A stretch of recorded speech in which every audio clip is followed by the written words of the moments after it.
Buenos días. Hoy día veremos las variables aleatorias continuas. Las variables aleatorias continuas, por definición, ¿cierto?, son aquellas variables que pueden tomar valores dentro de un intervalo, ¿cierto?, definido, y por lo tanto dentro de ese intervalo pueden tomar infinitos posibles valores. Ahora, el concepto de variable aleatoria es exactamente el mismo que vimos para el caso discreto, solo que aplicado ahora a un intervalo. Desde ese punto de vista, entonces, la variable aleatoria, ¿cierto?, es un valor de la variable a la que se le asocia, ¿cierto?, una probabilidad.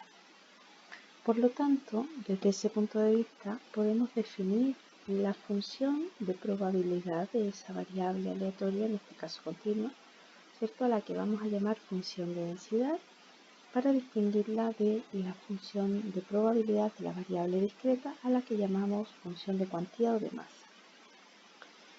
Al igual que en el caso de la variable discreta, la función de probabilidad tiene que cumplir con dos requisitos.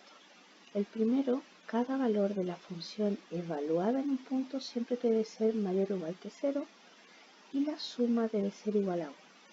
Ahora, la sumatoria se refiere a, en términos generales, para el caso discreto, sumábamos distintos valores y en el caso continuo, esta suma opera a través de la integral, dado que la variable se mueve en un rango de valores, ¿cierto?, en el que puede tomar infinitos posibles valores. La única manera matemática de recoger todos esos infinitos posibles valores es a través de la integral.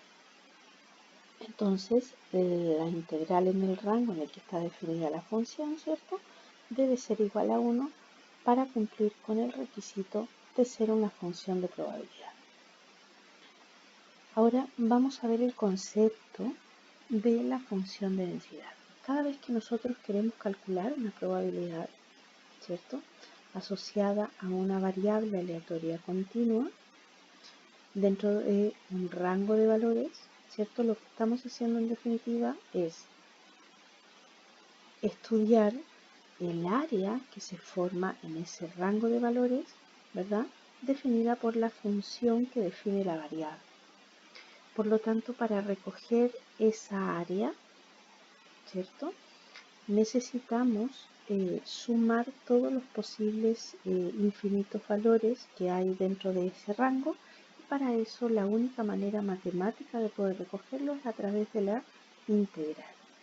Por lo tanto, cuando nosotros integramos el área, ¿cierto?, entre x1 y x2 de la función que define la variable, lo que estamos haciendo en definitiva es calcular la probabilidad, ¿cierto?, de esa área. Entonces, lo importante es que nos llevemos el concepto, que es lo que vamos a utilizar después para los modelos de probabilidad.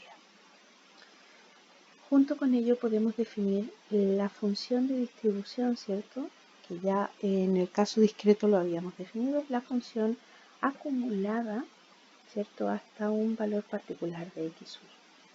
Por lo tanto, por definición, para este caso continuo, lo que vamos a hacer es integrar en el rango en el que está definida la función hasta ese valor particular, ¿verdad? Vamos a ver un ejemplo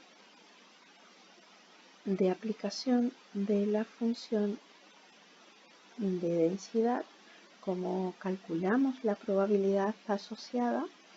Solo para ver el concepto, nosotros finalmente no llegamos a utilizar el proceso matemático que es integración, ¿cierto?, de las distintas funciones continuas, porque utilizaremos las distintas aplicaciones disponibles para calcular las probabilidades. ¿De acuerdo? Pero a modo de ejemplo, para que veamos cómo funciona, ¿cierto?, el modelo de probabilidad y nos hagamos con los conceptos, vamos a ver este caso. El ejemplo número 1 dice lo siguiente: dada la función de densidad, ¿cierto?, la que tenemos aquí, donde x toma los valores en el intervalo 0,4 y la variable la vamos a definir como el tiempo que vive una bacteria en días. ¿Sí?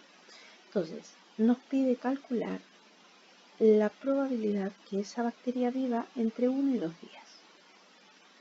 Entonces, para calcular esa probabilidad, sabiendo que la variable, en este caso el tiempo que vive la bacteria, se modela a través de esta función, ¿cierto? Lo que tenemos que hacer es integrar en el rango en el que queremos calcular la probabilidad, en este caso entre 1 y 2, de la función.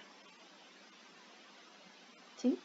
Entonces, lo primero que haremos es operar la integral, dado que la integral de la resta es la resta de las integrales, ¿cierto? En el fondo estamos distribuyendo esa integral, con lo cual nos quedará en el primer caso la integral de un medio, ¿cierto? Menos la integral de un octavo de x. La segunda cosa que tenemos que aplicar es la constante. Las integrales son siempre sobre variables, por lo tanto las constantes no se ven afectadas, por lo tanto las podemos dejar fuera de la integral.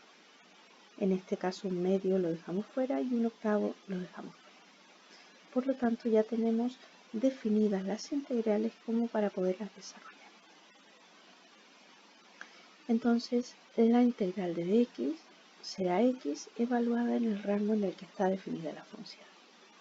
Luego la integral de x, ¿cierto? Será x cuadrado medios evaluada en el rango en el que está definida la función, que es entre 1 y 2. Si desarrollamos esto, ¿cierto? Dejamos la constante fuera un medio y evaluamos. Primero evaluamos en el valor mayor, que sería 2, y restamos la evaluación del más pequeño, que sería en este caso 1. Menos, ¿cierto? Vamos a dejar todas las constantes fuera, un 16avo, y vamos a evaluar en 2 primero, es decir, 2 al cuadrado, 4, menos 1 al cuadrado, que sería 1. Es decir, evaluamos primero en el mayor y restamos la evaluación del más pequeño. Entonces, si operamos todo esto, ¿cierto? Sería 2 menos 1, 1 por un medio es un medio, menos un 16avo por 3. ¿Cierto? Desarrollando todo esto, el resultado sería 0,3125. Es decir, la probabilidad que la bacteria viva entre 1 y 2 días es de un 31,25%. Entonces, ¿qué es lo que nos tenemos que llevar de este ejemplo? Es que nosotros a través de la función de densidad, que en este caso es la función de probabilidad, ¿cierto? Podemos modelar la variable y a partir de allí calcular las distintas probabilidades que nos interesan. Es decir, definida la función, podemos estudiar perfectamente cada una de las posibilidades, ¿verdad?, que queramos. ¿Sí? Nos llevamos entonces este concepto que en definitiva lo vamos a usar en modelos, ¿verdad? Con eso entonces dejamos definida la variable aleatoria continua y pasaremos a los modelos.